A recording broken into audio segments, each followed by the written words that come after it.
America గురించి మనం భయపడక్కర్లేదు, China గురించి మనం భయపడక్కర్లేదు, కానీ మన దేశంలో ఉన్నటువంటి ద్రోహుల గురించినే భయపడాలి.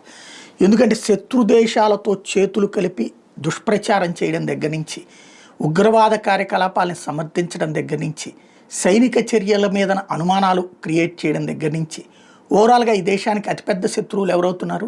మన దేశంలో ఉన్నటువంటి కొన్ని ప్రాంతీయ పార్టీలతో పాటుగా ప్రధానమంత్రి కావాలనుకుంటున్నటువంటి రాహుల్ గాంధీ, వీళ్ళు ఇప్పుడు అతిపెద్ద శత్రువులుగా తయారవుతున్నారు. తప్పుని ఒప్పుగా, ఒప్పుని తప్పుగా, దేశ ఎదుగుదలని తిరోగమనపు అవతల రాజకీయాలని కాస్త పురోగమనం కింద చూపించుకుంటూ, ఈవెన్ పాకిస్తాన్ని ప్రేమిస్తూ, బంగ్లాదేశ్ని అభిమానిస్తూ, భారత్ని ద్వేషిస్తూ సాగుతున్నటువంటి ఈ ప్రయాణంలో అతిపెద్ద సమస్య వీళ్ళే.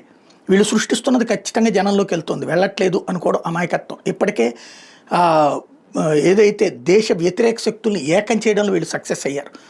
అదే సందర్భంలో రాబోయేటటువంటి రోజుల్లో ప్రమాదాలు జరుగుతాయని తెలిసినా సరే వాళ్ళ స్వార్థ రాజకీయాల కోసం ఎంతకైనా చేయడానికి తెగించేటటువంటి స్టాలిన్ లాంటి వాళ్ళు, మమతా బెనర్జీ లాంటి వాళ్ళు ఉన్నారు, కేరళలో ఉన్నటువంటి కమ్యూనిస్టులు కానీ. కాబట్టి దేశం మరి వీళ్ళందరినీ అధిగమించి తట్టుకుని నిలబడుతుందా లేదా అనేది చూడాలి.